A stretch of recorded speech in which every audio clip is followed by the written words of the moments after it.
Very good. Mhm. Okay. I like that. All right. Okay, All right, everybody. Are we We ready are. to go? It is 12 o'clock. Yep, we're good. Streaming and recording, Mr. Vice Chair. Very good. All right, we'll go ahead and call the Environmental Justice Advisory Group to order. Supervisor Rutherford and Senator Delgado couldn't be with us today, so I'm your chair. Happy to do so. And without, I'll call the meeting to order. Do we normally do a roll call for this or no? We do roll call after housekeeping, or Got it. we can do roll call now. Then go ahead and do a roll, or go ahead and do housekeeping, and then we'll go right into roll call. Okay. Good morning. Thank you for participating in our remote meeting for the Environmental Justice Advisory Group. We will do our best to facilitate a smooth meeting with public participation. We ask that everyone be patient as we navigate this together. We have two formats for participation, the Zoom web application as well as teleconference. Before we begin, I want to review some guidelines and general instructions for the meeting. These are very important, so we ask that you pay close attention. Please silence your other communication devices, such as your cell or desk phone. This will ensure that we are not hearing any feedback or causing interruption during the meeting. During the meeting, all participants on Zoom, except for board members and the South Coast AQMD staff, will be placed on mute by the host. That means that you will not be able to mute or unmute your lines manually. After each agenda item, the chair will announce public comment. For the Zoom video instructions, if you would like to make a public comment on the Zoom screen, please click on the raise hand button. This will signal to the host that you would like to provide public comment, and you will be added to the list. If you are using Zoom on your smartphone, please tap the raise hand button on the bottom of the screen. For those calling in using the phone line only, you can dial *9 on your keypad to signal that you would like to make a comment. Your name will be called when it is your turn to comment, and the host will unmute your line automatically. Please note you can hang up and or leave the Zoom meet at any time. And a little bit about decorum, if you can just adhere to the speaker time limit, and please treat others with courtesy and civility and respect the public meeting process. Rules prohibiting the use of signs or posters remain in effect for video participation. Profanity, discriminatory remarks, comments, or obscene gestures is also prohibited. Disorderly, unruly, or aggressive behavior that infringes upon the rights of others or disrupts the good working order of the meeting is also prohibited. Any violation of the above rules can result in your mic being muted, your video feed shut off, or you being dropped from the Zoom or Zoom meeting lines. Back to you, Chair. Very good. Again, thank you all for joining us today for the this morning's or this afternoon's Environmental Justice Committee. And I'd like to go ahead and we'll call the meeting order with a full roll call. Okay. Retta Alexander. Manuel Arredondo. Manuel, I think you're muted there. We see you. Can you hear me now? There you go. Yes. Okay, yeah, I'm here. Thank you. Dr. Beeson. I'm here. Susan Bilodeau. Paul Cho.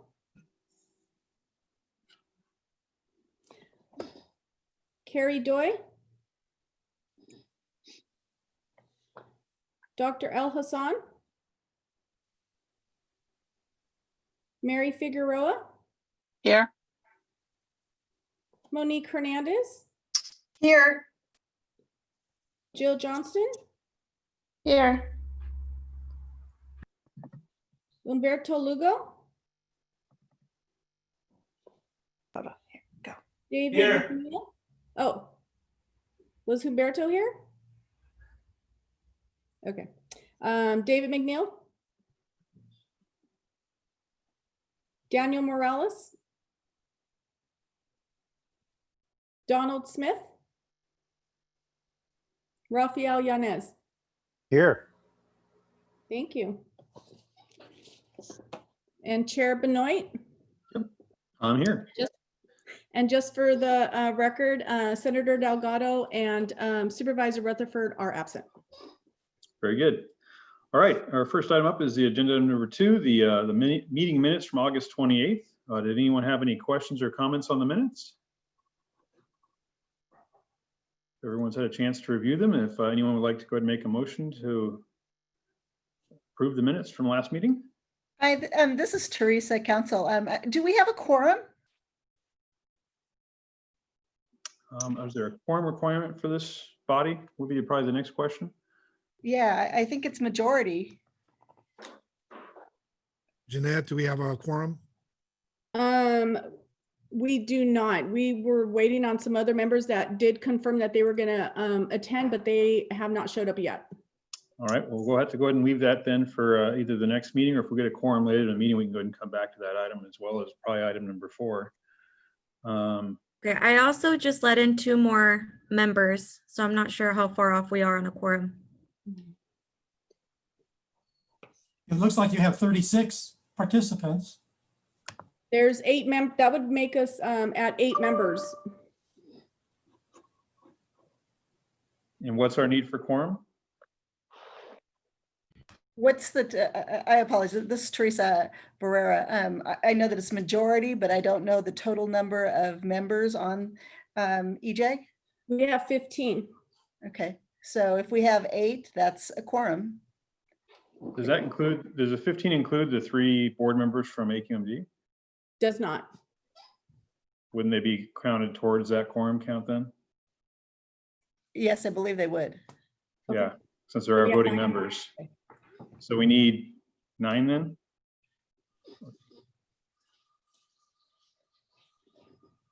We need, if it's 18 is the total, then we would need 10 to have, you know, the 51%. Yeah, There. Okay. so we're 1 short right now, correct? Yes, we are 1 short. Okay.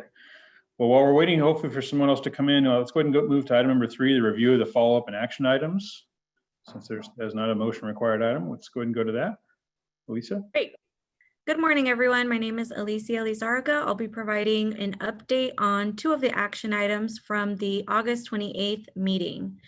Staff was to provide an update on outreach efforts to facilities still using perchloroethylene, also known as PERC. South Coast AQMD is continuing to outreach to the dry cleaning industry to keep them informed on an upcoming deadline regarding Rule 1421, which is in the phase out of PERC by December 31st, 2020. On September 4th, 2020, dry cleaners that have active PERC machine permits were emailed an advisory following by a mailing that went out on the same day. Furthermore, South Coast AQMD's Small Business Assistance staff continue to assist dry cleaners with permit and grant applications. To date, there are still over 150 facilities that still use PERC. We've been authorized to provide the list of those facilities still needing to phase out their PERC machines, and will email the list to the EJAC members. And lastly, staff requested an update or presentation from compliance regarding virtual inspections, and that item is on today's agenda. Thank you. Very good, thank you. All right, that brings us to item number 4, which is our goals and objectives. We'll go ahead and hear the presentation, but we'll probably wait on voting on this until the next meeting unless we get a quorum later on. Sure. Actually, this was sent out to all of the EJAC members ahead of time. So unless there are any questions or comments or a motion. Well, we Actually, can't take, we'll leave the yeah. vote. we'll defer the motion for now, but yeah, any questions or comments on this item? Not hearing anybody. I will go ahead and ask right now if we have any public comment on this item.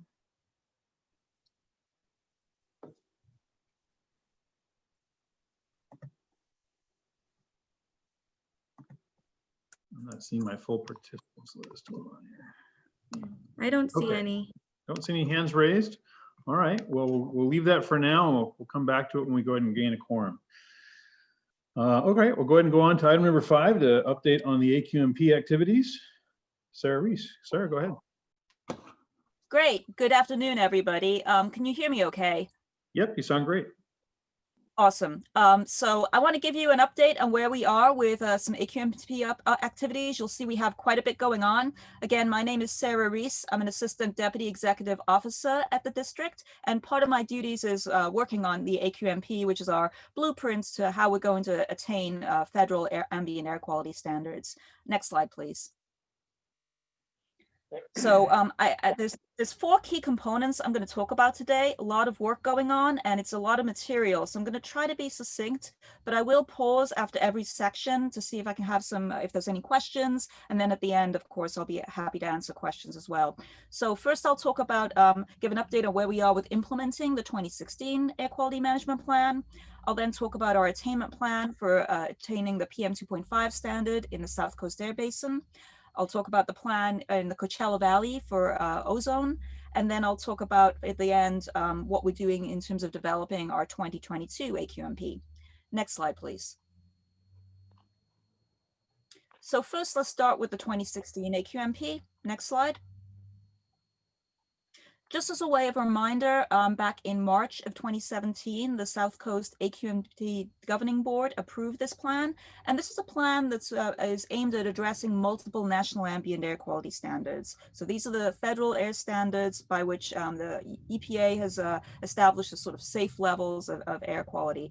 There's multiple ozone and PM standards. That's because EPA revises these standards over time. And when they revise them, the old standards don't go away. You still have an obligation to meet them. You can see here we have classifications for these various standards for both South Coast Basin and also Coachella Valley. You can see that for most of the, different levels of classification, but that we failed to attain on both of them. Coachella Valley is considered unclassifiable or attainment for both the 2012 and 2006 PM 2.5 standards. Next slide, please. So here's a suite of rules and regulations that we have adopted regarding NOx since the 2016 AQMP.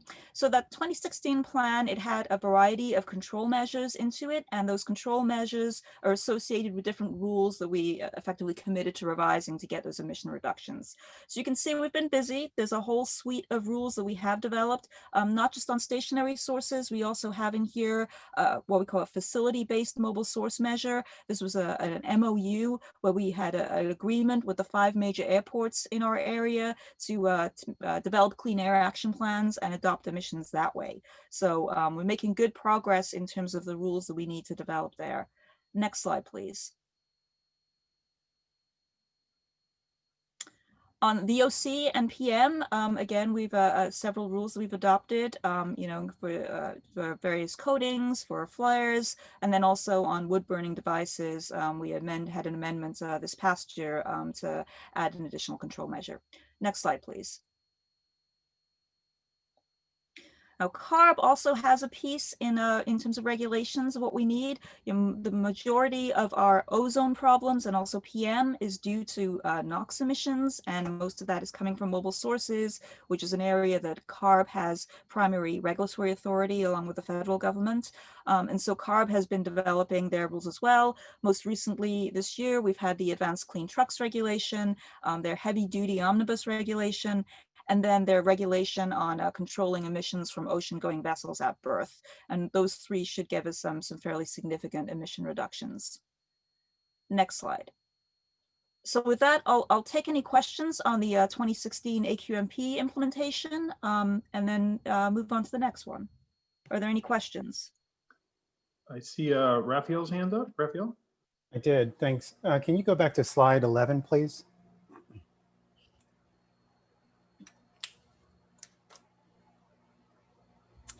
Yeah, so the inability to attain the PM 2.5 and then the AQMP itself.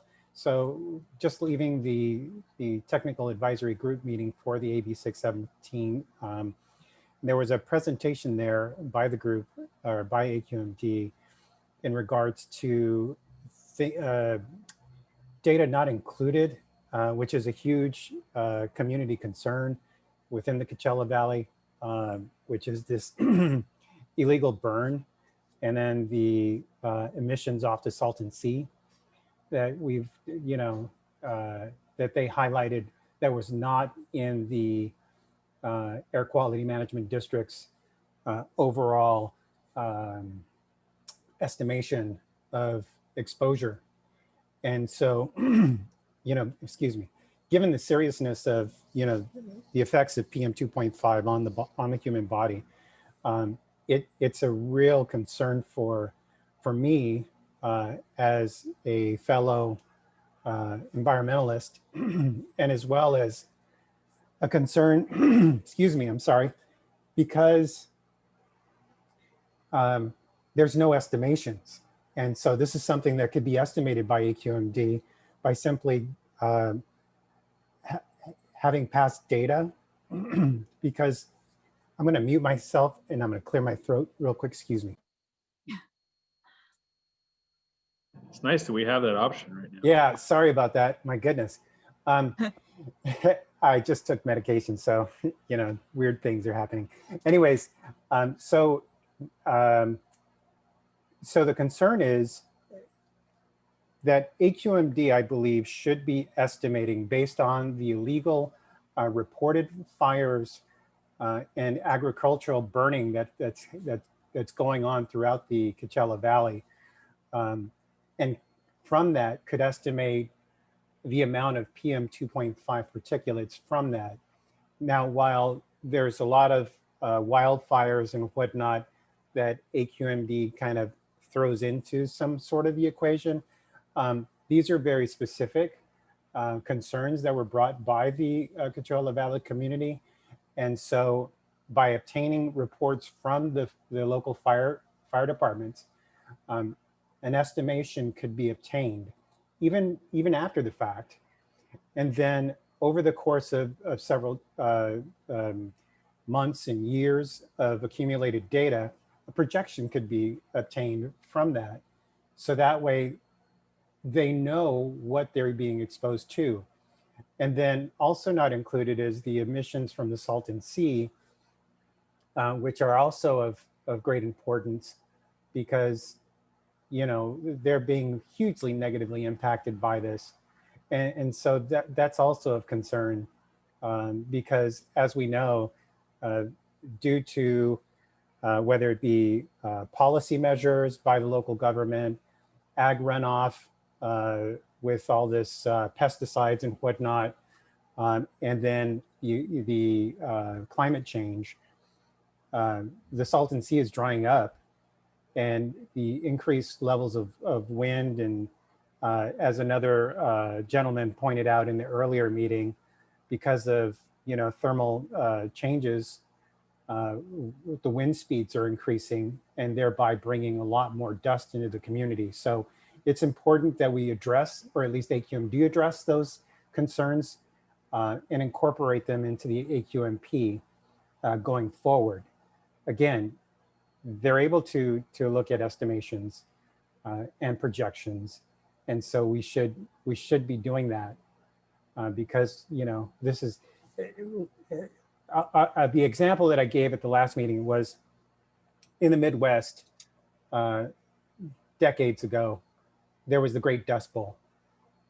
And it literally, it was a quote unquote natural event, but yet devastated not only livestock, killed hundreds of thousands of livestock, damaged, numerous industries, homes, and all that other stuff, but also caused a lot of harm to those that are in the Midwest. And so I don't want that not to be captured here, because we could see devastating effects similarly that aren't captured given the PM 2.5 emissions. Thank you.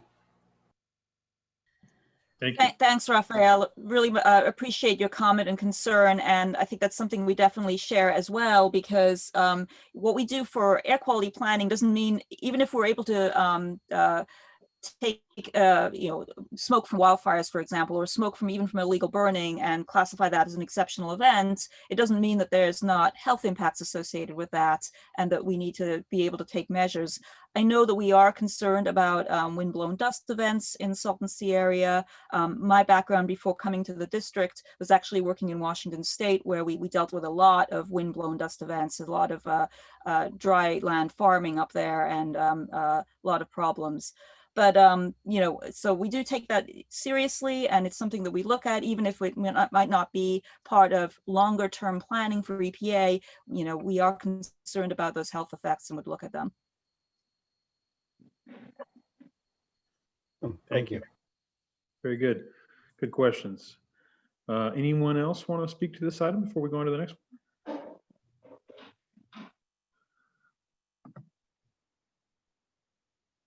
Okay, maybe we'll move on to the next section. Sure.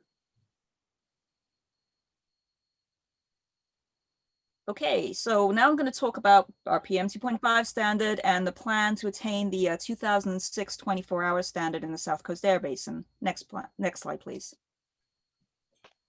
So this is, again, we have multiple PM 2.5 standards. Good news here is that we do attain the 1997 standards, both the annual and the 24-hour standards in the South Coast Air Basin. We attained those in 2013, which was 2 years ahead of schedule. But today we're talking about the 2006 standard. Next slide.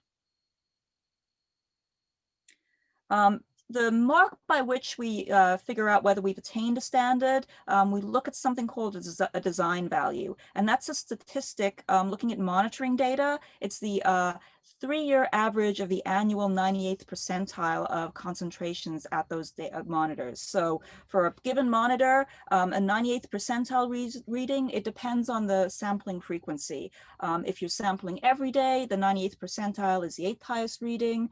If you're sampling every 3rd day, it's the 3rd highest reading. And so whatever your sampling frequency is, you can figure out what the 98th percentile level is, and then you take that for each year, average it over a 3-year period, and that's the design value by which we look at whether our areas attain the standard.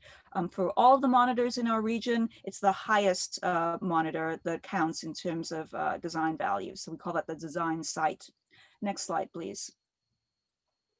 Excuse me, Sarah. I just noticed that we had a question.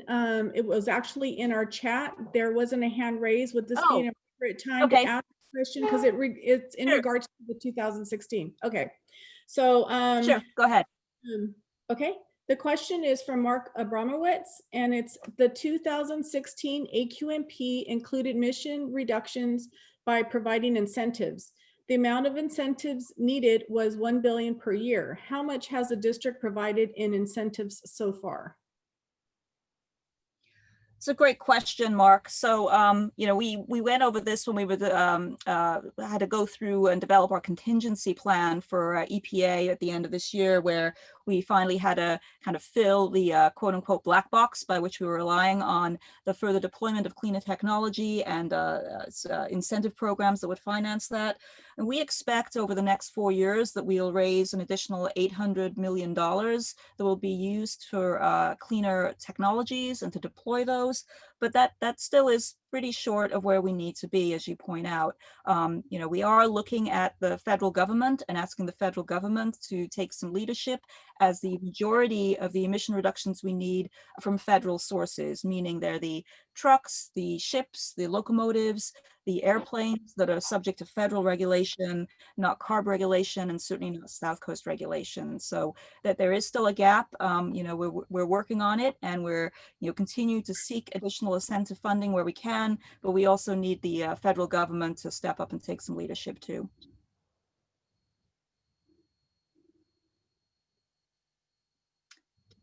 Okay, maybe I'll move on to the next slide of this one, and I want to show where we are in terms of the design values for the last 3 years. So going up to 2019, this chart shows those design values. The different colors are reflective of where those monitors are located in the different counties. So green is for LA County, the reddish color is for Riverside County.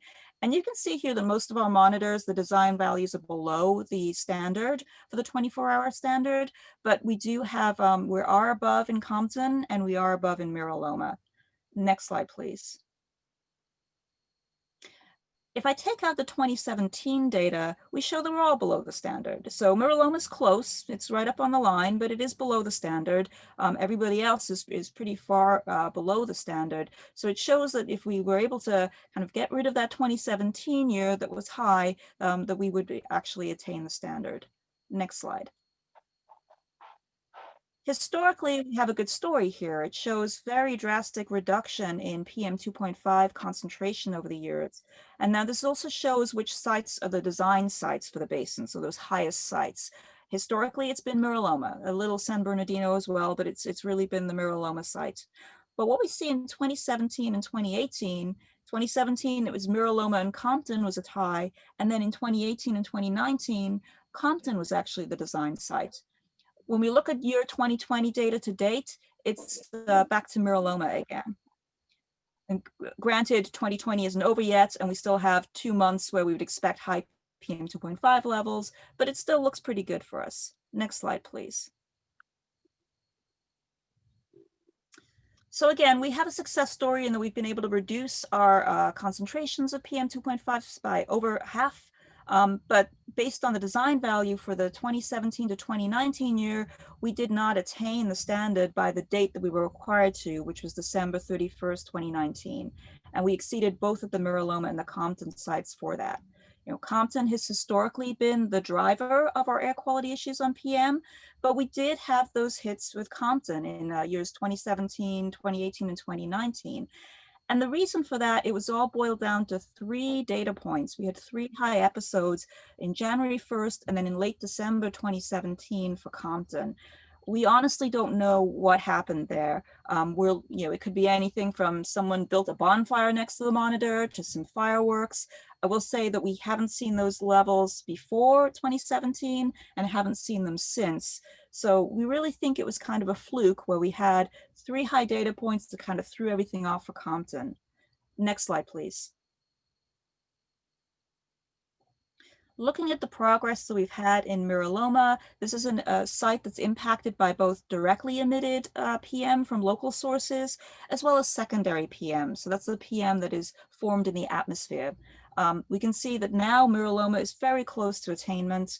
Again, if I look at the preliminary 2020 design value, so that's looking at the data to date, it shows that Miraloma will attain, but we can't have any more than 4 days above the standard of 35 for the rest of the year. So that's going into November. We're in mid-October now, going into November, December. Those are the times that we typically experience high PM. So kind of rolling the dice. I give it, if I were a gambling person, probably a 50-50 chance that we could attain in Miraloma by the end of the year. Next slide. Story is a little different in Compton. We had this sharp increase only in 2017 because of those fluky data points. But looking at the preliminary design value to date, looks like very good that Compton will attain the standard by the end of 2020. We can have up to 7 days that are above 45 microgram per meter cubed, which is well above the standard for the rest of the year. It's very unlikely that we would see that many days that high level in Compton. So we feel very confident that that site is going to attain. Next slide, please. Implications of non-attainment. So first, EPA issues a notice of failure to attain. They proposed that back in July of this year, so that's out there. When EPA finalizes a finding of failure to attain, that triggers contingency measures for us. So we already revised Rule 445, our wood burning devices rule, to include a contingency provision. So that provision will be triggered when EPA finalizes their notice of failure to attain. And what that will do then is that the level by which we curtail wood burning is going to be lowered from 30 micrograms per meter cubed to 29. So there'll be some additional days of burn bans effectively. And then we also have an obligation to revise our state implementation plan, and that is due to EPA December 31st of this year. Next slide. And that plan has some key, kind of 5 key provisions. The first is that we have to show a 5% reduction of PM 2.5 or of one of its precursors. We're able to do that by our existing regulations. They will get us NOx emission reductions of in excess of 5% per year, so we're covered there. We then have to update our emissions inventory and then show how we're going to be able to attain the standard by 2023. Right now, it's looking like we're able to do that through the existing regulations that are in place. We have to do a control strategy analysis, so show that we're going to continue to implement our 2016 AQMP measures, as well as evaluate other feasible measures that we can bring to bear. We have to show that we're making reasonable further progress and also that we're hitting our milestones. And then we have the contingency measures that I discussed before that we adjusted in Rule 445. Next slide, please. So in terms of how we show we're going to demonstrate attainment, it's a two-part approach. On Compton, again, we had these fluky data points. We could do advanced chemical transport modeling, but it's not really going to show us anything because we have no idea where these 3 fluky points came from. So it's a very difficult thing. So we're looking at a weight of evidence approach, looking at what the data looked like before 2017, looking what it is after, on the basis of that continuing and assuming that those 3 data points were pure flukes, Compton will be in attainment. On Mira Loma, because that's historically been our highest site and has always driven air quality in our area, it's more of a traditional approach. So that's where we are updating emissions inventory, doing our chemical transport modeling, and figuring out, from that, what emissions, what concentrations will look like in the future.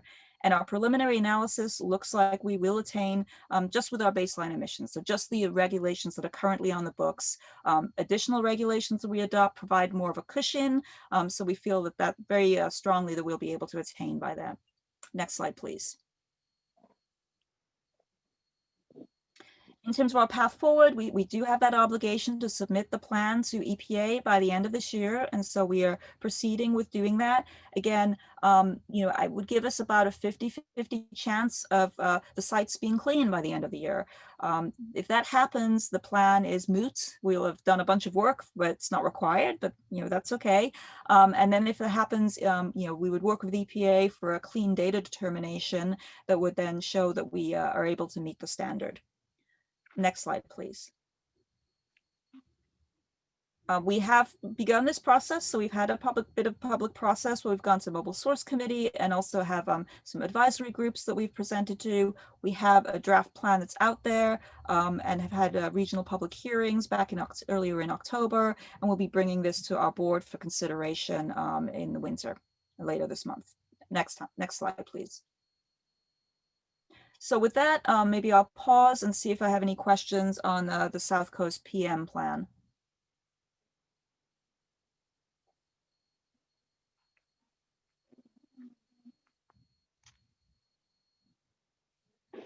We have a question from Rafael Yanez. Thank you. Can you identify those 3 dates that I can. created that? One was January the 1st of 2017, and then I don't have them off the top of my head, but there were 2 that were in late December of 2017, and I'll be happy to provide you those dates. Yeah, maybe we can, identify those, I don't know, fireworks, New Year's revelers, it may have been, who knows? So, if you could provide that, maybe we can dig back in the books of history and find out what caused it. So that way we know going forward, what may trigger it. Could be we've been really scratching our heads on that, and we were like pulled newspaper articles. We were pulling to see if we could find like cameras in the vicinity that could maybe record, because it was a real mystery what's happened. Yeah, that would be great. And then just to confirm the monitoring location, that's the Sentinel monitoring location. Is that correct? I'll have to go back and verify. I want to make sure I'm giving you accurate data. If you can provide that for us too, so that way we understand where the monitoring point is. Thanks. Yep. We also have a question from Carrie. Hi, thank you very much. All of this information is going much faster than my brain can process. But I was wondering, with regard to Compton, what the contributing factors might be to high PM level, and I have no idea what's involved in the emissions inventory. I'm thinking, okay, is it because of the geography? Because it's so close to the South Bay, it doesn't make sense to me that there should be such a high PM level. And so could it be factors such as industrial waste? Is it vehicle emissions? What's all involved in that, as well as your path moving forward? Is your strategy in alignment with the causes of the high PM level? Yeah, that's a great question. So as you correctly point out, that location close to the this kind of South Bay area, you typically wouldn't expect to see the highest peaks of PM, but to the extent that we do see peaks, it's going to be driven by wood smoke or fireworks or something along those lines. It typically isn't emissions from industry, and it's not usually from roads either in that area. You'll get sort of this constant like baseline of PM from that, but you won't get these really high spikes. Those are really from smoke, and then we see them with fireworks. Certainly this past 4th of July was a doozy. So that's really what would, we don't know the specific cause of those 3 data points in Compton, but we are confident based on what we've seen in the past and what we've seen ever since that 2017 year, that things have, kind of resumed normal and we haven't seen a recurrence of it. But, it is something that we do try to take all efforts to track down, because we want to make sure that we're getting to the problem, right? If we have a problem in Compton, we want to be able to address it and make sure that it's fixed. And so in the emissions inventory, does it include all of those potential factors? Yes, the emission inventory includes all of the emissions from industry. We also have provisions from emissions from, from the mobile sources, from the cars, from the trucks. We have estimates of all of that. So, we do include all of that in there. Okay, and in moving forward, is there anything involved in community education? So we, we do have a public outreach that we do when we develop plans, but then also I think tying back to our work with AB 617, where we're out in the community, certainly making sure that folks are aware of all of the different components of work that we're doing to, so they can understand what air quality levels are and what we're doing to clean it out. Okay, and so AB 617 allows for a budget for community engagement. So how large of a budget are you setting aside for that? I am not a part of AB 617, but I do know that we have those conversations and make ourselves available to present to the community on air quality issues. Okay, thank you. We have one more question from Moses Atera. Good afternoon, everyone. Can you hear me? Yep, go ahead. Yes, my name is Moses Huerta. I'm a former public safety commissioner here in the city of Paramount. And in reference to Compton, as they are a neighbor city to where I am at, during that time frame, I know we had 30 plus monitors in the city of Paramount, AQMD, installed. Would those monitors maybe help shed some light in what was happening in Compton? Or would they be too distance? Would that help in identifying? I bring that up because if something was happening in Compton, the wind is blowing from west to east and hits in the city I'm in Paramount, which at that time we were heavily monitoring activity here. That's a great point. Thank you. So I wasn't with the district at the time, but my understanding is that those monitors were metal monitors looking at hex chrome and other types of air toxics. So they weren't necessarily monitoring for fine particulate matter, which is what we were looking at in Compton. But I can certainly, take a look to see if there was anything reflective of that. If they were PM 2.5 monitors, it's very possible that you would see kind of a spike along the lines of what we saw in Compton, which could then, maybe help us out further. Thank you. I also have one more question in the chat window. The question is from Raphael: could the road grinding and paving operations near the site cause this? There was major Caltrans operations underway along the 710 freeway, Compton Boulevard replacement perhaps. Would that maybe impact that? That could be a possibility. I know that my staff did take a look at that because, again, we've all been kind of scratching our heads for the last couple of years trying to figure out what the heck happened. But yeah, if there was excessive grinding, if it was lining up during the day the same times, that could certainly cause localized high PM levels. Yeah, he suggested maybe contacting City of Compton or Caltrans and get their construction dates out. Okay, Great. Appreciate that. Okay, so maybe if there aren't any other questions, we can turn to Coachella Valley and talk about the plan to meet the 8-hour ozone standard. Next slide, please. So here, again, we have multiple ozone standards. Here, I'm talking about the 1997 8-hour ozone standard, and Coachella is designated as an extreme non-attainment area for that. The attainment date is in June of 2024. Next slide, please.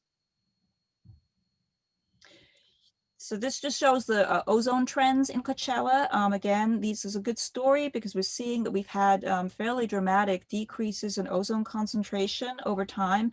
Now you can see in like the 2013, 2014, 2015 period, if we had continued that trend, we would have been below the 1997 8-hour ozone standard, which would have been great. But unfortunately, we had a slight uptick during 2017, 2018. It went back down again in 2019.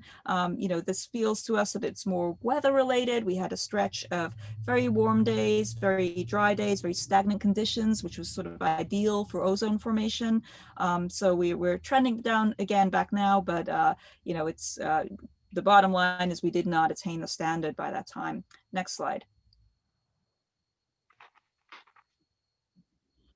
So Coachella had been classified as a severe non-attainment area, which is the level below extreme, and it had an attainment date of June 15th of 2019. And as you can see from the previous slide, you know, we didn't attain by that deadline. We were slightly above the standard in 2019. And so under the Clean Air Act, EPA allows states and local authorities to ask for a voluntary bump up to the next level of ozone non-attainment if it looks like you're not going to attain. And the reason you do that is to not get out of any requirements. It gives you some extra time to do some more SIP planning, to put some more measures in place to make sure that you're able to attain the standard. And so that's what we did in Coachella. EPA granted our request in 2019 to bump it up to an extreme non-attainment area. We now have an attainment date of 2024, and we have a requirement to submit a revised state implementation plan, and that is due February of next year. Next slide, please. The nature of the air quality in Coachella is different than what we have in South Coast. In South Coast, there's a lot of emissions. It gets trapped in a basin and it reacts chemically, and we generate tons and tons of ozone. In Coachella, the population is much lower. You don't have, you know, all of the engines, all of the industry that we have here.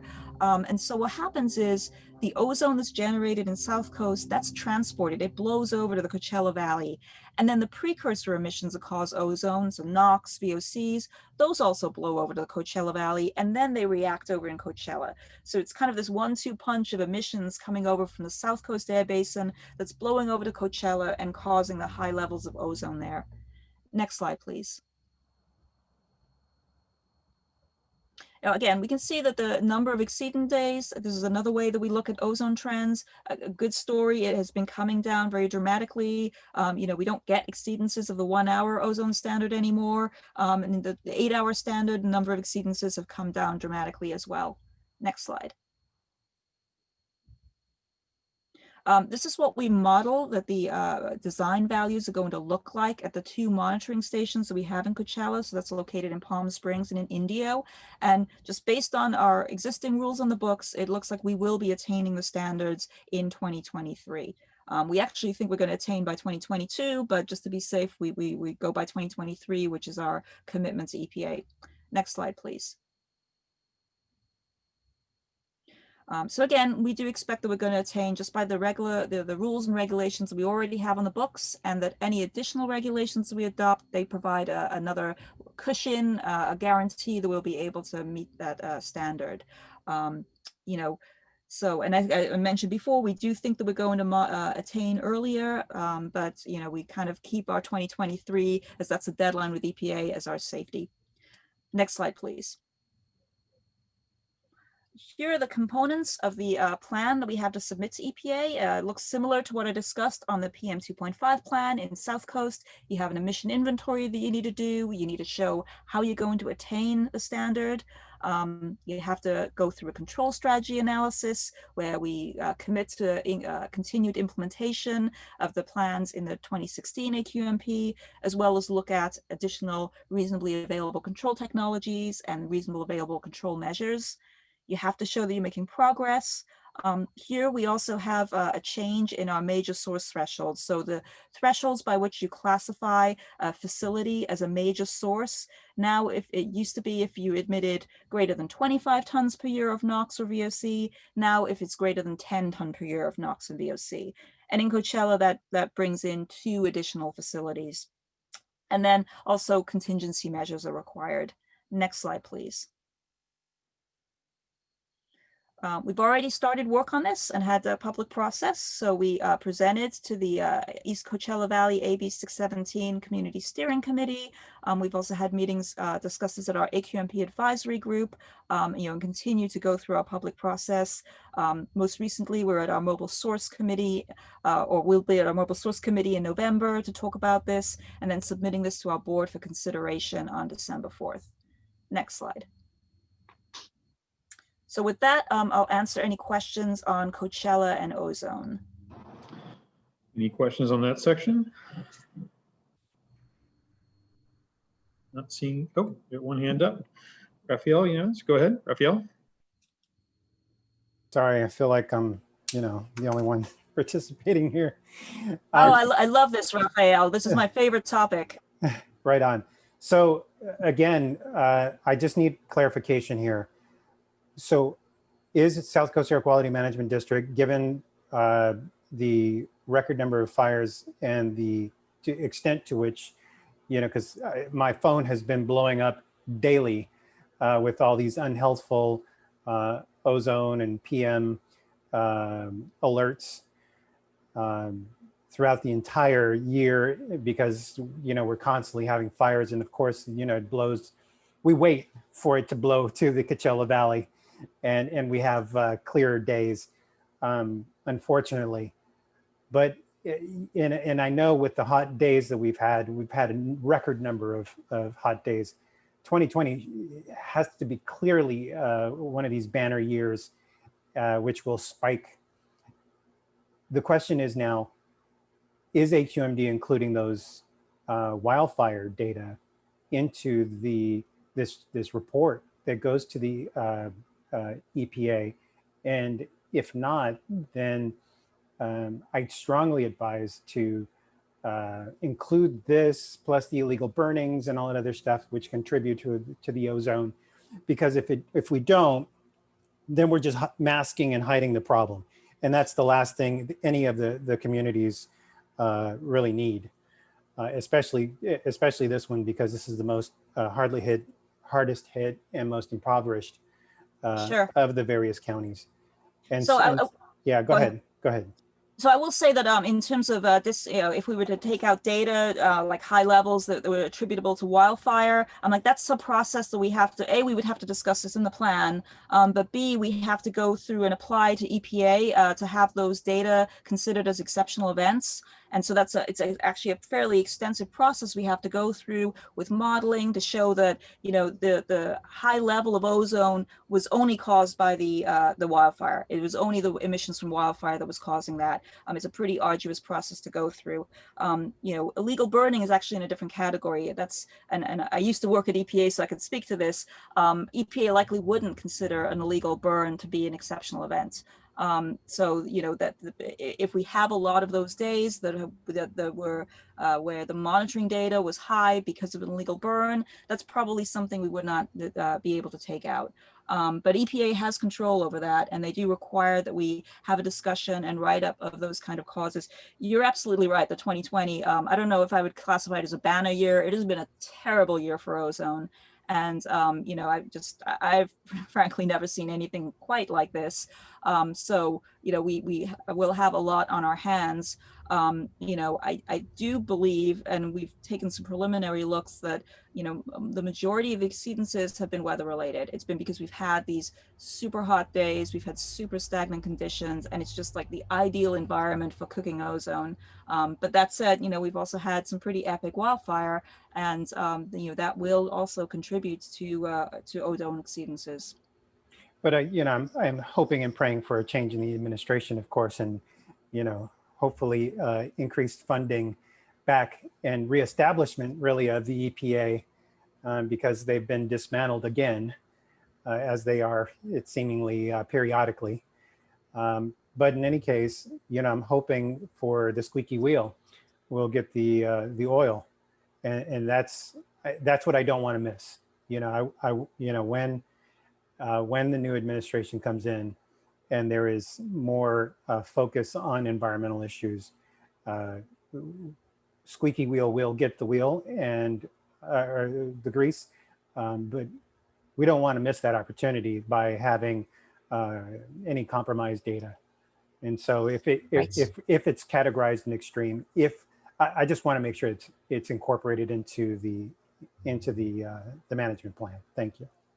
Yeah, I think that's a really good point. And I just want to touch back on your comments earlier on illegal burning. So one of my other duties is that I manage our area burn program. So if you have information on illegal burning activity, we'd certainly be very interested in hearing that. I just encourage those in the Coachella Valley that had brought that up during the incentive meeting. I hope the leaders out there do try to at least help in gathering some of that data. But the Coachella Valley, whoever the name of the fire department out there, I'm sure they can provide some of that data. Okay, great. So maybe if there's aren't any other questions, I'll move on to what we're up to in terms of developing our. There is one more question from Dr. Benson. Yeah, I had a question on the illegal burning. You mentioned from your past experience with EPA that they don't consider that an exceptional event. Is there any, what is the kind of penalties for the people who are caught on the illegal burning so that kind of prevents it from happening at another time? So what penalties occur on the illegal burning since it has to be part of the plan? Yeah, so if there's an illegal burn and it happens outside, these burns need to be permitted. If it's runs afoul of our regulations, that we would then take enforcement action, and part of that would be a penalty. Frankly, the penalties that would be issued by the fire districts are usually a lot more have a lot more teeth to them than what we would issue, because as you can imagine, fire districts are very concerned about illegal burning and with the public safety issues associated with that. Yeah, I'm just wondering if the severity of the penalty is enough to discourage it from them saying, well, I can afford that kind of penalty, I'll just do it again. So it has to be a severe penalty. So right. Is it really that magnitude of a disincentive to do a second illegal burn? So again, we do, if we find an illegal burn that's run afoul of our regulations, that they should have had a permit that they didn't have, we cite them. But again, the local fire districts, they typically have much higher penalties associated with it, because they're worried about fires taking off, right, and destroying property and life. Okay, thank you. And I'll jump in here too. This is Teresa Barrera. Under the Health and Safety Code, Sarah's right. We can, when a notice of violation is issued for a violation of either a permit or one of our rules, an NOV will be issued. Those get routed to the General Counsel's office, and for enforcement purposes, penalties under the Health and Safety Code vary. They're daily penalties, and they depend upon a variety of factors that we're required to take into account, and that include, issues of intent And those are all things that are looked at. The problem I think with burning stuff, if it's a one-day event, then that Sarah's right. Maybe the penalty might not be as much because it's just simply one day. But you can't say there's a specific penalty. Penalties can be substantial. For a negligent violation, it might be $25,000. For a knowing violation, it might be as much as $40,000 per day. So they can be significant, but there's a variety of factors that we have to take into account.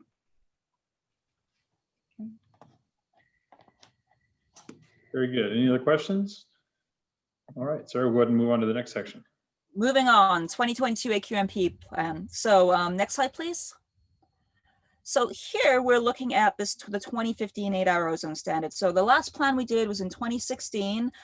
Since the time of all that work on the planning, EPA issued another 8-hour ozone standard in 2015, and that reduced the level down to 70 parts per billion.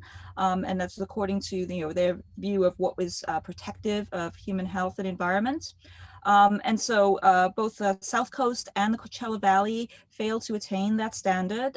South Coast is in extreme non-attainment. Coachella Valley is in severe. And so this plan is going to address all of the areas or standards for which we don't attain, as well as this new 2015 standard. Next slide, please. Kind of key SIP elements and the due dates. These are just the kind of the building blocks of what's part of a SIP and when they're due. And you can see under the 2022 AQMP, there's kind of a whole bunch of different elements that come due at that same time. So those are the elements that are going to be part of what we're submitting to EPA in that time frame and that we're working on developing now. Most notably, the attainment demonstration, which is that pathway by which we show how we're going to attain that standard. Next slide, please. We are in the process of looking at developing additional control measures, both on stationary sources and mobile sources. Again, I'm talking about ozone, and NOx is the key pollutant of concern with ozone. Most of that comes from mobile sources, and so we'll have a very strong focus on additional reductions from mobile sources. CARB also plays a role. They have an updated strategy for the South Coast Air Basin, looking at additional emission reductions from mobile sources, as well as from consumer products. Consumer products are more on the VOC side, the mobile sources are on NOx. And then SCAG has their 2020 Regional Transportation Plan and Sustainable Communities Strategy and Transportation Control Measures. And so that ties into the conformity requirements we have to make sure that transportation plans are conforming with our SIP requirements and what we need to do to attain the standard. Next slide, please. So we have formed or proposing 3 different working groups to help us in developing these control measures. We have 2 for mobile sources, 1 for on-road. So these are things like the trucks, the locomotive, etc.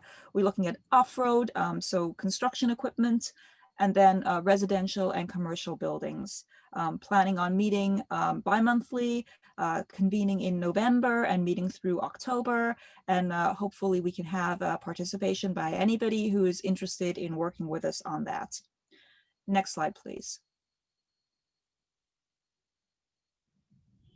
Now, our overall strategy, what we look at in terms of attaining the standard right now, we need extensive transition to cleaner technologies. So that needs to be both near zero, because that can give us shorter term emission reductions, as well as ultimately to zero emission technology wherever it is feasible. Looking at both regulatory measures as well as continued use of incentive programs, where we've shown that it can be very, very effective to have incentive dollars in place to clean up fleets in a relatively short time frame. We want to eliminate and minimize reliance on this is going to sound very bureaucratic, but our 182E5 measures, these are black box measures. So the Clean Air Act allows us to rely on the development of advanced technology in the future as a way of showing that we're going to attain the standard. The problem with that is it's not very specific. In developing this plan, we want to be as specific as possible to show the concrete path by which we are ultimately going to attain. We'll also be looking for new sources of incentive funds, because we've seen the effectiveness of those programs, and so know that we need a lot of funding in place because we've got a lot of engines to clean up. And we'll be working closely with state and local governments to see if we can maximize reductions from residential and commercial buildings that are built cleaner. Next slide, please. Here's our schedule, a lot of different building blocks here. We've already started our advisory group meetings, in 2020 to 2021. That's when we'd be developing the control strategies when working with our working groups. We plan to release a draft AQMP in the fall of 2021, which, considering the amount of work we need to do between here and then, seems very terrifying. And then we'll be proceeding with releasing our draft final in the spring of 2022, and then going to our board. This is all due to EPA August 3rd of 2022. And with that slide, that concludes my presentation. I'm happy to answer a question about this component or any other components that maybe people didn't get to. Very good. Any other hands raised? I see Moses has his hands raised again. Moses? Hey, thank you. Just to go back on the comment as far as in collecting the data, I actually was a part of the support team at the Bobcat wildfire that was up here near us. In getting that data, I was wondering where it can be incorporated in reaching out to the other agencies. For example, when I was there, the governor's office had their a unit, the fire rescue division, where they actually had monitors there. They actually had some other equipment that they were taking in. Would we be able to reach out to, for example, them or CAL FIRE, U.S. Forestry, National Parks, where they are in that moment getting information as they're trying to stop the earth from burning, that we can then get consistent data. I think that's, if I'm understanding correctly, that we're trying to get strong foundation of information to then help us move forward into identifying and then finding a solution for that. I don't know if that's ever been in the conversation to maybe start that conversation or start working with those different various agencies to basically strengthen numbers as Mr. Yen has mentioned, as administrations and politics change, we have to, it seems to me we have to find a solid foundation or constant that should not change, which is this collecting of this factual data information that would help us keep building towards our ultimate goal, which is, the clean everything, really. So we do work very, very closely with CAL FIRE and other agencies that are involved in wildfire response. And in fact, many times when they have deployed specialized monitors to look at air quality data during fires, those are monitors that we supply. So we work actually closely with CARB, with CAL FIRE, with all of those agencies, because we're very interested during those events. We want to see what the actual air quality looks like, because we're worried about this from a public health perspective and want to understand what those levels look like. The types of monitors we use in those situations, they're not what we call regulatory monitors. So there's different types of monitors out there. These ones will give you a good estimate of what PM is, but it's not the most precise type of air monitors we use when we're looking at, kind of precise ozone levels and PM levels for longer term planning, but it's still useful information. And so we look at it all, we take that all into account. Again, with an incident like the Bobcat fire, that likely would be classified as an exceptional event. It's a wildfire that, came about from act of God or other type of incident that was beyond our control, which is the typical definition for EPA looking at exceptional events. But it doesn't mean that we discount that in terms of a public health issue, because we know that wildfires have there's PM associated with that, there's elevated ozone, it all contributes to public health issues at the end of the day. Thank you. All right, another question from Raphael. Raphael? Yeah, just information to share. I'm very hopeful that, with the announcement of from Gavin Newsom, the executive order to go to 100% zero emission vehicles by 2035. And then in addition to that, the rollout and grant that was provided to Southern California Edison to install 38,000 EV chargers across California, along with the SB 210 implementation, and hopefully subsequent enforcement of the SB 210 heavy-duty vehicle entering the state of California and transportation and whatnot. I think we're going to get a huge boost and reduction in ozone, as well as the PM 2.5 and the PM 10 emissions. So I'm optimistic and really looking forward to moving in that direction. At least someone's making some solid choices these days, and I appreciate that. Rafael, if I could just add, Mayor, if you don't mind me just adding something to Rafael's comment. I think what the governor has done is great for the environment. The only issue that that I have with the executive order, it's only an executive order while he's governor, and it's up to the following governors to implement it during their administrations.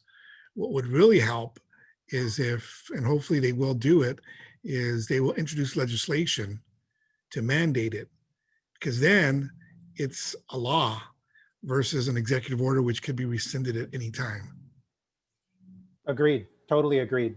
But hopefully with the executive order, here comes the manufacturers, because of course California is the largest automotive market in the country, and whatever California does so moves the rest of the nation. And hopefully with this focus on environmental and greenhouse gas emissions and Green New Deal and the Biden plan and all that other stuff, we'll move that needle forward. Yeah, I think the manufacturers know that executive orders can be rescinded.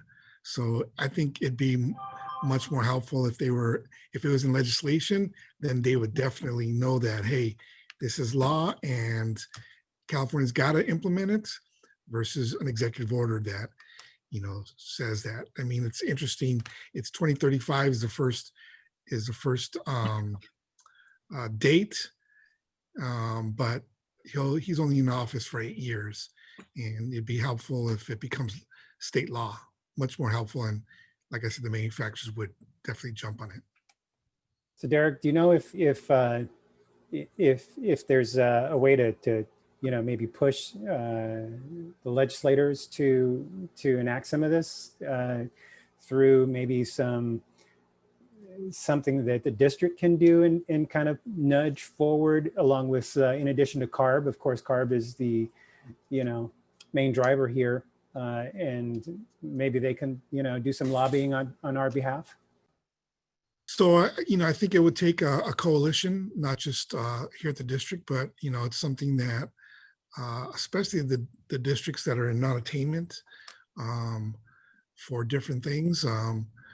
But the ones that are you have us, you have San Joaquin are non-attainment for some of the federal mandates.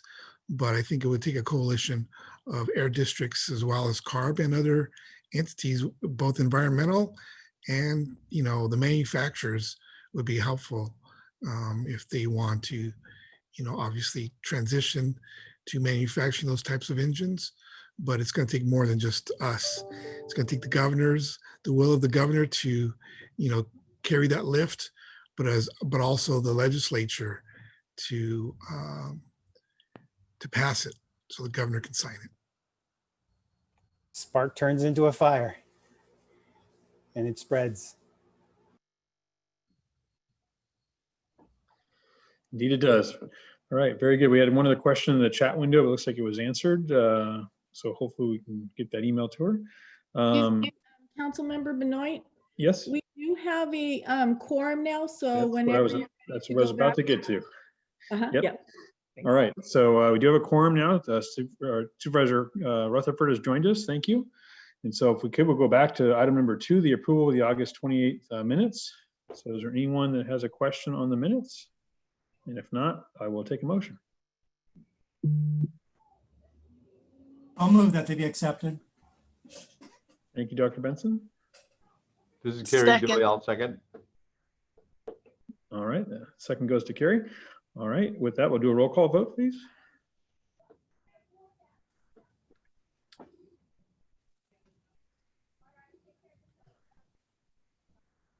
Jeanette, we're not hearing Jeanette, you. your mic, Roll call? you're muted, Jeanette. My apologies. How do you want to do the roll call vote?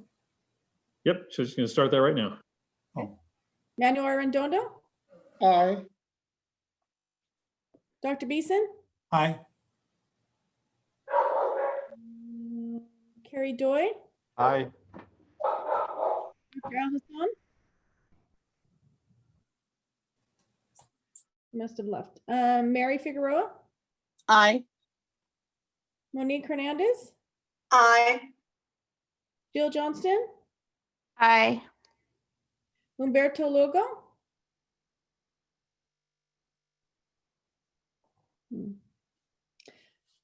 And Rafael Yanez. Sorry, just a clarification. So if we lost a couple Yeah, people, it sounds like we're out of quorum again. yeah, we're out of quorum again. We actually have 10. Derek, Supervisor Rutherford has joined us. We need 11, as I understand it. This is Teresa. Can you hear me? Yes, Humberto, go ahead. Oh, yeah. This is Umberto. Yeah, I just wanted to say I'm here. I was on mute and then yeah. Oh, So okay. okay. So is Is that a yes, on the- Humberto? Is that a yes? Huh? on the- Yes. So Jeanette, do we That have, would be 11. we have 11? Okay. And And- I also am cool with the agenda. An aye for me. Okay. And Supervisor Rutherford. Rutherford's a yes on the minutes. Okay. And Councilmember Benoit. Yes on the minutes. Minutes are approved unanimously. Very good. And we have our goals and objectives for 2021, item number 4. Again, we'll go back to that. Does anyone have any questions or further recommendations for the goals and objectives? I see a hand raised. Raphael.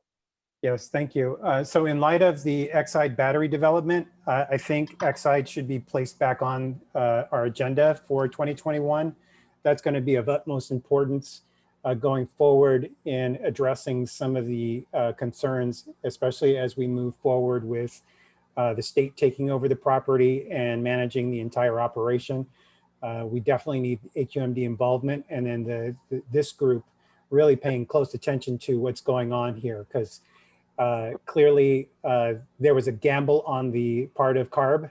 We lost as a community, and we're going to be paying the heavy price and burden for this cleanup. Now the community will be negatively impacted, and we're going to actually have to come out of pocket in the community, because while our state assembly people have asked for the money, that means the community will more than likely not get any money towards other projects and other desires that the community needed so desperately. Very good. We'll go ahead and add that back to the list.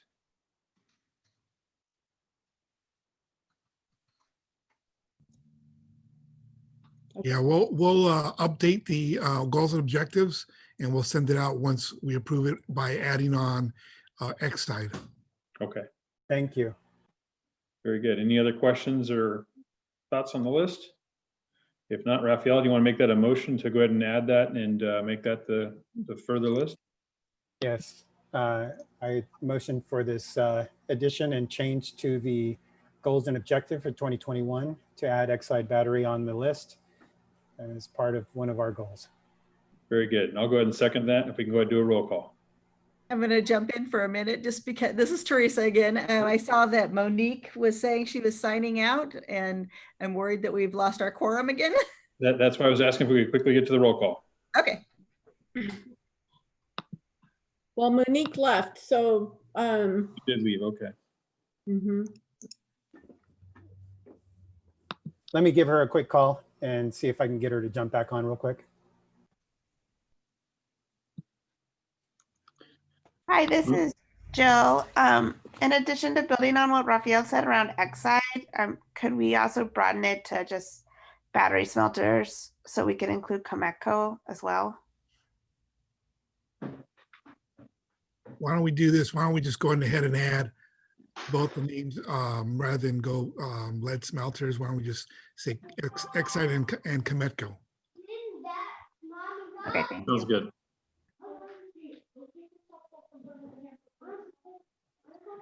Jeanette, do you want to do the roll call and we'll see if we can get her back on, but please. Okay. Manuel Arundolo, Aye. Dr. Beeson, Aye for the combined additions. okay. Carrie Doy, Aye. Dr. Hassan,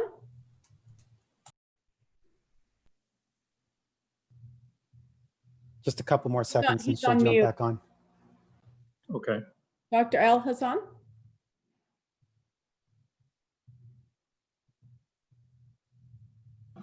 You're on mute, Doctor. Maybe he stepped away. I'll come back to him. Mary Figueroa, Aye. and then Monique Hernandez. Did she jump back on? Jill Johnston, Aye.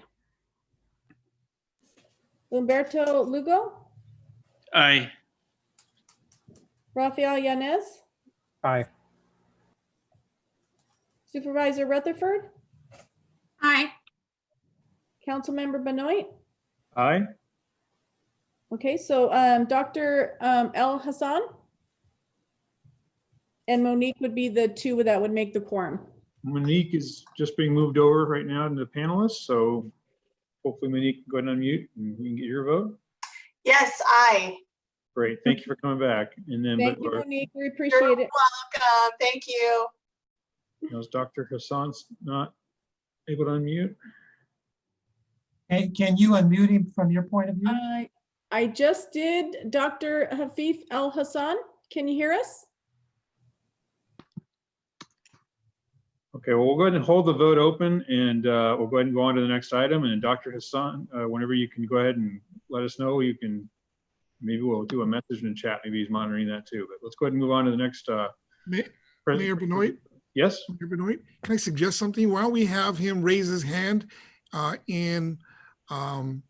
raise his hand like he has a question in the Zoom participants, if he approves of the or votes yes on the goals and objectives. How's that? I guess that would work, although I'm not seeing him now. Yeah, I see him. Oh, there he is, yeah.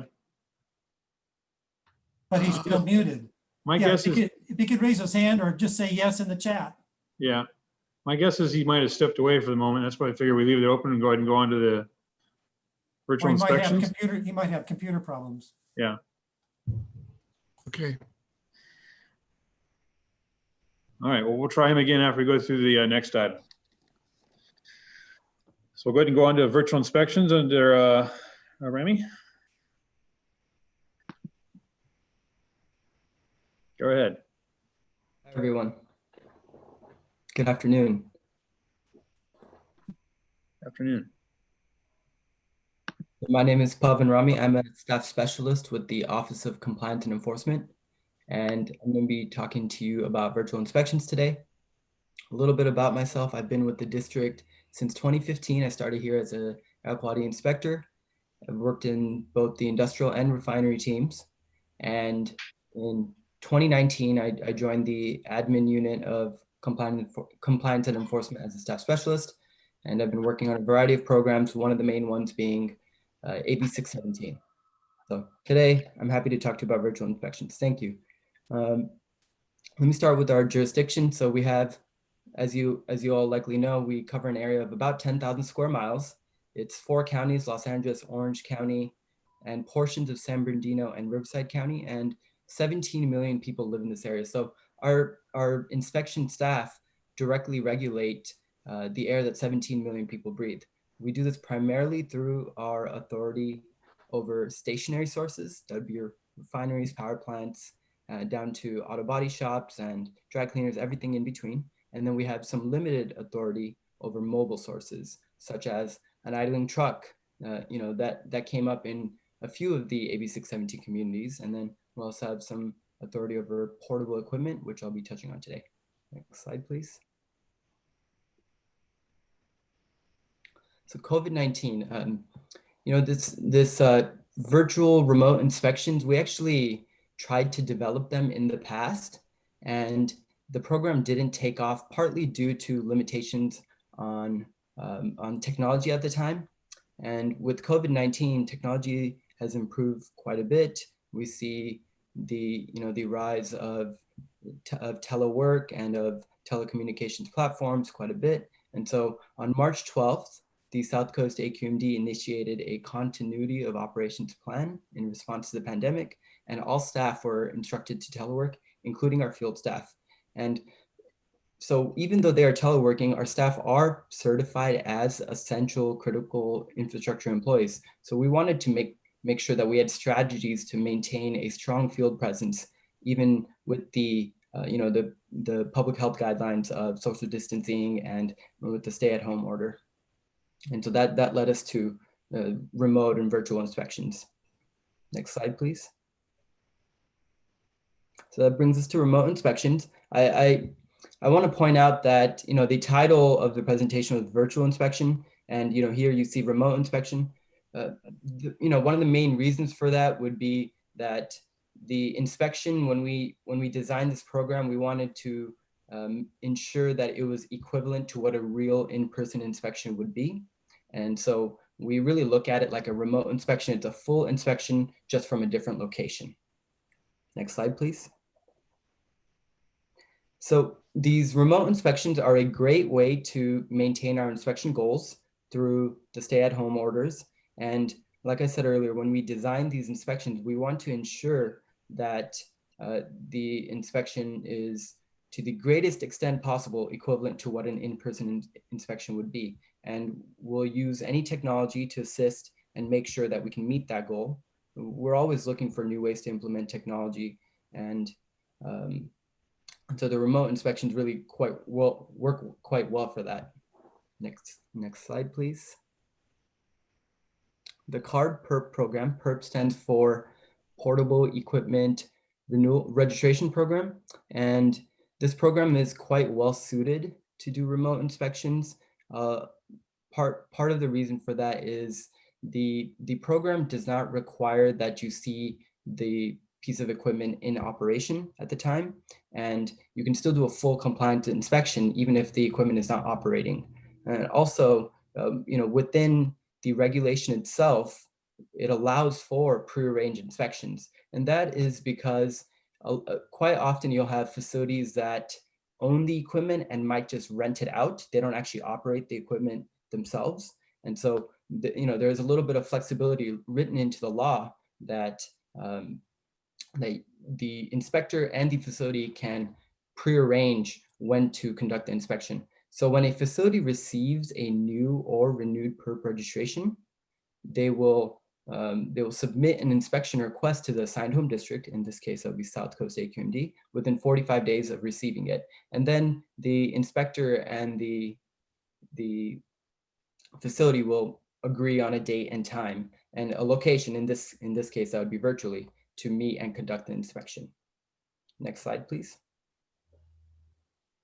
This is some common equipment that would be registered in the PERP program. You would have air compressors, portable generators. For example, I live in Long Beach, and in Long Beach there was a blackout a couple of years back, and these portable generators were lined up along the streets in downtown. So this goes back to like how you'll have a corporation that owns all these and then rents it out. Next slide, please. You also have concrete batch plants. These are fairly large portable concrete batch plants. You'll see them along roadways when they're doing road work. I've seen it on freeways before. And then also something as small as a sandblast pile. All of this equipment is required to be registered with the program. Next slide, please. So there are two types of PERP inspections. This goes back to the design of how this equipment is operated and stored. You have an in-field inspection, which is where the equipment is stored, and then you have a non-field inspection. I'm sorry, in-field inspection is where the equipment is operated, and a non-field inspection is where the equipment is stored. And both of these can be done remotely. just to give you an idea of the quantity of these types of equipment, in the South Coast Air Basin, we have about 13,000 registered perp units across the entire district. And so, they'll come in on a rolling basis for when they will redo their registrations, renew them, or new ones. Next slide, please. For approval of these perp remote inspections, we conferred with CARB, because this is CARB's regulation that we as South Coast AQMD enforce. We conferred with them on whether this type of Actually, no. would be allowed. And the approval was based on the language in the regulation itself, which is essentially that the date and the location has to be agreed upon by both parties. And in this case, that would be virtually. Until then, staff began developing and implementing a procedure to conduct these remote inspections. Next slide, please.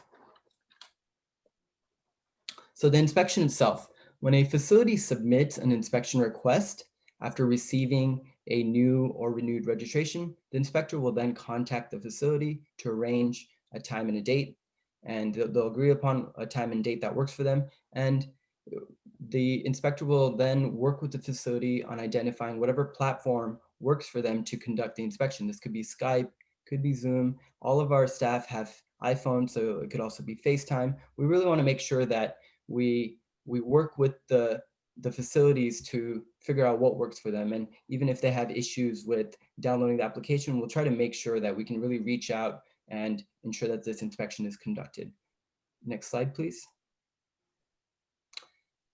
The inspection itself, on the date and time that was agreed upon, the inspector will meet the facility virtually via whatever platform they agreed, and they'll do the inspection just like they would in person. They'll take a look at the equipment specification plates, the CARB perp metal placard. This is that green placard you see on the bottom right. These are on all of the equipment that are registered with the program. It's quite visible usually. And then also they'll take a look at any of the registration and record keeping forms that are required to be maintained at the equipment. This is all exactly what they would do in person. Next slide, please. And naturally, I'm sure as you have all experienced this year, sometimes there could be poor video quality. If there's poor cell reception, then the inspector will request any of the records they need via email. And this goes back to equivalency. Even in a normal in-person inspection, sometimes the inspector wants to take a deeper dive into the records, take a second look at some of them, maybe request some additional records. And so it's quite common to request further records by emails anyways. So it works well with these remote inspections. Next slide, please. If enforcement action is necessary, if there's non-compliance found and enforcement action is necessary, then to ensure that the facility representative receives any of the notices, we'll email an electronic copy, and then we will also mail a notice by certified mail. Next slide, please. Some of the benefits and challenges of this approach. So one of the big benefits of a remote inspection would be that it allows for inspection of out-of-state perp units. Sometimes you'll have large companies which have a large storage of equipment that they rent out, and they could rent it out of state. And if the renewed perp registration comes in, they would previously, before this policy, they would have to bring the equipment back to the South Coast Air Basin so that inspection can be conducted in person. This saves time, and it's really a benefit for both the district and for the regulated community that an out-of-state inspection can be done virtually. Another benefit would be reduced drive time. This is not as much of a benefit during the COVID-19 pandemic necessarily, because we're not doing in-person inspections on perp equipment. However, during normal times, you would have potentially an inspector who was only able to schedule two perp inspections in completely different areas of the district. And now they would be able to conduct one or both of them virtually and save time. And a co-benefit would be that you have reduced emissions from not driving that distance. And then, of course, the biggest benefit would be safety, and that is because it minimizes in-person contact during during the stay-at-home orders and the requirements of that. Some of the challenges are that the inspector is not on site to observe any other activities that occur. And generally speaking, when an inspector goes on site for any inspection to any facility, they have a right to inspect any equipment, even if that's not what they were originally there for, as long as it's pertinent to air quality rules and regulations. And so, with the remote inspection, you'll only be taking a look at the PERP equipment that you had originally agreed upon. So, that's one of the big challenges. Now, quite often with PERP equipment, when it's stored at a particular facility, they don't generally have other operations on site, and so that can be that's addressed somewhat because of that. And then the other challenge would be that you have inconsistent video quality and cell reception, and that can be addressed by by other means such as email or storage sharing platforms like Dropbox or something. So next slide, please. We've been looking into implementing this type of remote inspection program for other equipment as well. Something that's quite well suited would be emergency generators. You really look at kind of the same portions of a generator as you would do with PERP.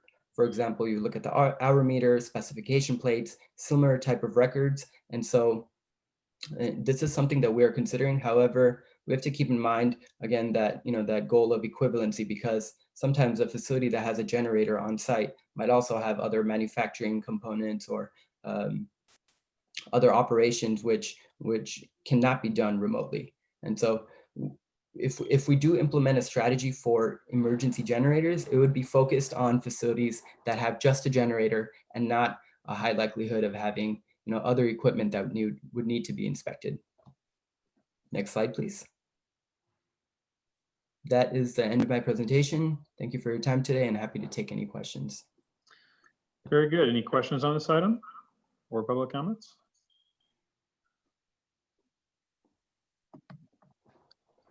Raphael, you've used all your comment cards. I'm sorry. Sorry about that. No, I was just quickly. I was just curious.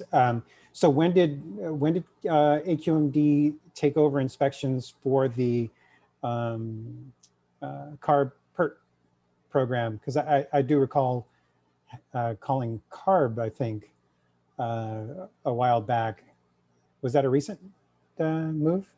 So while we do the inspections for the CARB PERT program, the state will CARB will still implement them. So the registration still go through CARB.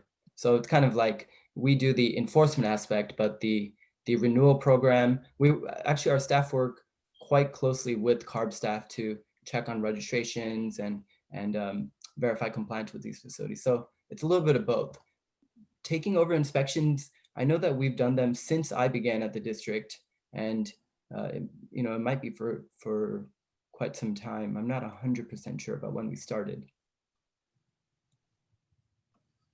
Thank you. Okay, that's any other questions or hands raised? Thank you for that presentation. We'll go on to the next item, item number 7, the Environmental Justice Community Partnership Update presented by Alicia Rodriguez. Thank you. Good afternoon, everyone. So today I'll provide a very brief update on the Environmental Justice Community Partnership. And to provide just some brief context, the Environmental Justice Community Partnership was approved in 2015, and it was really designed to build and strengthen relationships with community members, organizations, all across our 4-county region. And so what I will be reviewing today are some of the programs within the Environmental Justice Community Partnership, including advisory council meetings, Environmental Justice Interagency Task Force, our Clean Air Program for elementary school students, which is referred to as CAPES now, our environmental justice conference, EJ bus tour, and just continued engagement that we have. But just as a reminder, over 66% of our region, in our 4-county region, 66% are considered environmental justice communities. So kind of just to put into perspective the need that really goes into building relationships across the 4-county region. So the first program it's not really a program, it's the Environmental Justice Community Partnership Advisory Council. They meet quarterly just like EJAG, and they advise us specifically on EJCP programs. So those are the ones that I'll be reviewing today. And if you're ever interested in participating or looking at the meetings, the next one is on Wednesday, December 2nd.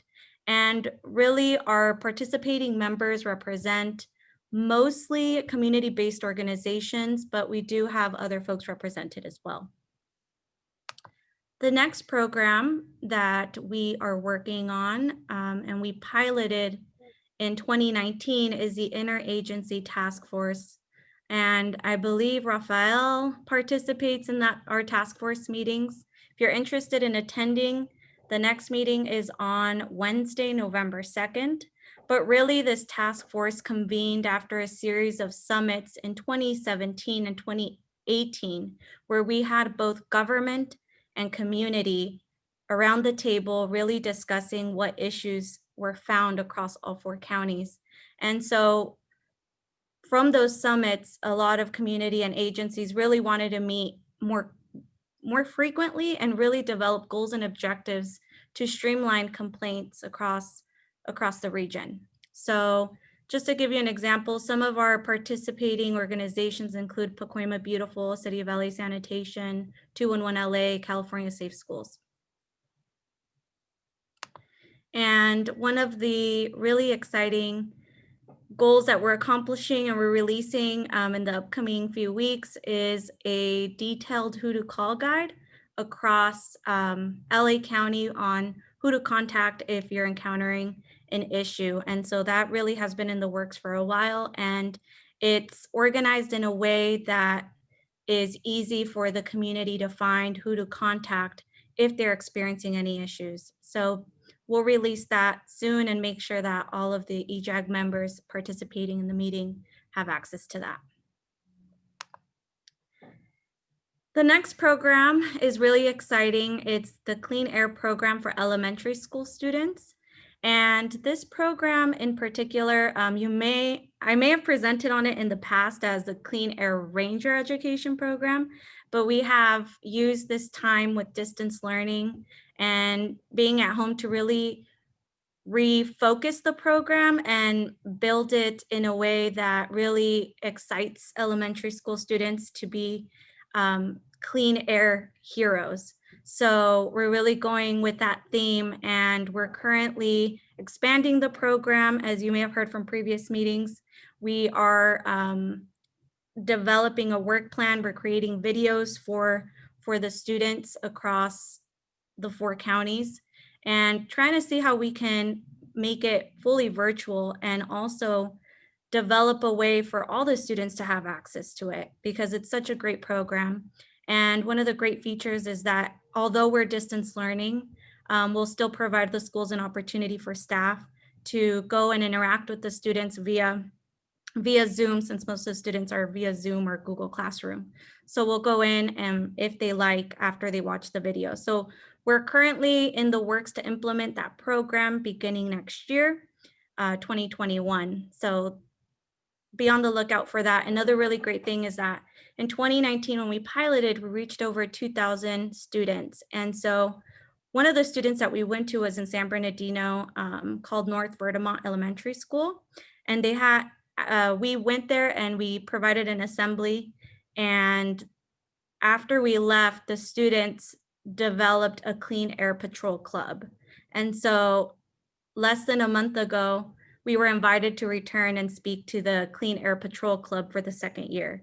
So for the second time. So that's something that's coming out, and we're seeing schools and students become really excited about the program and learning about air quality. And especially now when we've had a lot of wildfires, it really resonates with the students. So coming up, as you can probably see, oh wait, wrong way on my background, we have the 6th Annual Environmental Justice Conference coming up on Wednesday, October 28th. We are very excited about this program. We were going to organize the program to be in Riverside because we had gotten feedback from EJAG in the past that we really need to take the conference to, San Bernardino or Riverside County. And we were in the works of solidifying, a contract out there, but unfortunately with the pandemic, there's pros and cons. We've gone fully virtual. And so now it won't be a limitation for folks to join us. They can just register and attend virtually, and it's completely free. So this will be from 8 a.m. to 12 p.m. We just ask that you register, but even if you don't have an opportunity to register, we'll be live on YouTube. We'll be live on Facebook. So make sure to please get the word out. We have an exciting agenda. We have Dr. Monique Hernandez from EJAG also participating in one of the breakout panels titled Hearing the Voice of Health Professionals, the Future of America. So we're really excited about this. We have the Attorney General from the state of California providing a keynote and a welcome video from Mayor Garcetti. So we hope you can join us. Please register. We'll send out the link again, but if you can send it out through your listserv as well, we really encourage you to join us in this momentous occasion as we go virtual. And we also are tasked with organizing an environmental justice bus tour. And again, we were really ahead of the curve here early on in the year. We wanted to go to San Bernardino County. We had already talked to Todd Heibel from the Environmental Justice Community Partnership Advisory Council and organized with the students on going on this bus tour. But now we're exploring ways in which we can still produce a bus tour, but virtually. And we know that CARB has done this already, where they utilize Google Earth and images to kind of show them around. So we're exploring all options. So beyond that, we'll send you information if we do produce one this year, but we're just looking at going virtual. And again, there's pros and cons. The pro is that we'll get even more participation this way. We won't be limited to a bus. So we want to see how we can produce it in an exciting fashion. So we'll provide more information on this soon. And finally, I just want to say that these are just a few of the programs that we're working on currently, but environmental justice efforts are really embedded through many of the programs at South Coast AQMD. So some of those include the AB 617 efforts that have been happening throughout all 4 counties, the Young Leaders Advisory Council. At the EJ conference this year, one of the young leaders that's part of the advisory council will be emceeing the event. So we're really trying to bridge all of the other programs and bring them together. So we also have the Why Healthier Matters program, which goes with the CAPES program I was just describing. So we are working together, and there are many other programs too at the district. And so again, we encourage you to download our app. Just trying to plug that in whenever we can, but I'll take any questions. Very good. Any questions? I see one question on the attendee side. Moses, go ahead. Thank you very much, Lisa. I thank you so much for that presentation. I participated 2 years ago in one of those tours, which was extremely informative, and also being engaged with some of the the students that came about here in the city I live in, which is Paramount. Hopefully this virtual will get going. I think it's a very useful way to give that firsthand view, or seeing actually what is going on. I also wanted to point out, offer it as maybe a possible solution. I actually did a FaceTime walking tour of a neighborhood with the dynamics of an AQMD monitor station and seeing the community. So I wanted to throw that idea out to you. And I'm also actually already registered. I'm trying to figure out this app for the Woohooba, I think it is. So hopefully I'll have it ready by time from the conference next week. But thank you for the informative presentation. Great, thank you. And thanks for the recommendation. We'll definitely look into that. That seems pretty recent and relevant, getting a lot of folks live. Thank you. Another question from Raphael. Thanks for the update. Alicia, hi. So just out of curiosity, I know the previously scheduled interagency meeting had been scheduled for November 4th and was canceled. Has new information been sent out? The next meeting is on November 4th and it has not been canceled. Okay, because there was a general email sent that it was that was canceled. So just FYI. Well, if you can forward that to me. Yeah, it I'm was looking sent at out to the Jeanette group. right now, and I don't believe we've sent such an email that we're aware of. So yeah, I'll send it out. Thank you. perfect. Thank you. Very good. Any other questions on this item? Not seeing any. Jeanette, I heard we did get a vote by email correctly. We did. I just wanted to see legally wise, if that's okay, if we could put that into the record that Dr. Hafif Al-Hassan did approve the minutes and the goals and objectives that were presented today. Okay. Yeah, he was on, as I recall, he was on the Zoom meeting, and then, in addition, he sent in his vote by email. That's fine. Okay. We'll consider that item passed then with that extra vote, and you can check that box. Raphael, you got your hand up again? I do. Alicia, is there some, I noticed there is a name change. Did something happen? Yes, I got married in July. Congratulations. All right. Woo. Thanks, Rafael. We eloped, so. Wonderful. Wonderful. So Thank you. glad. Happy for you. If I may add one more thing to the environmental justice, we did produce and put on our website our EJ newsletter. So Licia, did you want to say a little bit more about that? Thank you, Jeanette. That's really great.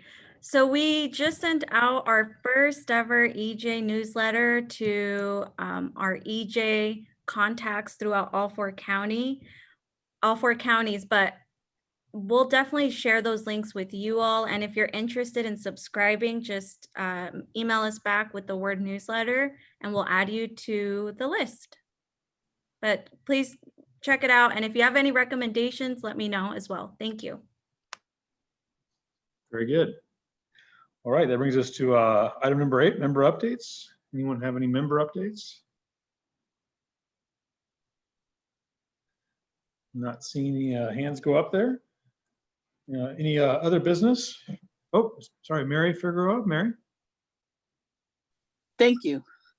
So I'm not quite sure if it's under member updates or under other business, but since we're kind of in both of them, Right ahead. I wanted to talk a little bit about a project that is happening in the city of Riverside that impacts one of the environmental justice communities, and not only impacts it, but is going to impact it on a high scale.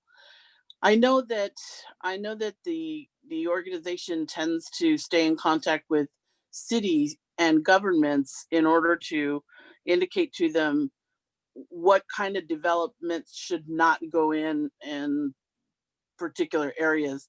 So this is what's happening. Along the 91 freeway, which also parallels with the railroad, and it pretty much runs through the middle of the city of Riverside. At the closest downtown location, there is a community. It's called the East Side, and it's predominantly Hispanic and Black, and has been that way for decades. I grew up there. I was born and raised there. In fact, I lived almost exactly where this particular development is going to be going into actually just lived a block down from it. So this is what's happening. For years now, there has been an indication that they've wanted to move the bus depot, basically our Riverside Transit Agency bus depot, from the downtown core location. And they had not been able to move it because nobody wanted it in their community.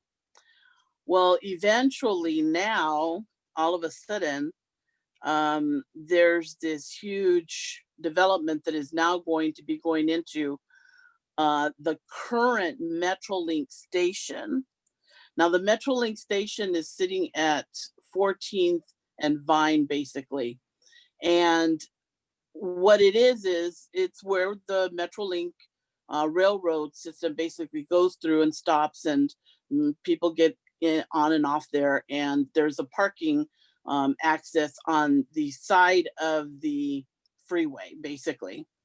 Well, now there is a development that has now gathered, the city put in for a federal grant for grant money to the tune of about $31 million.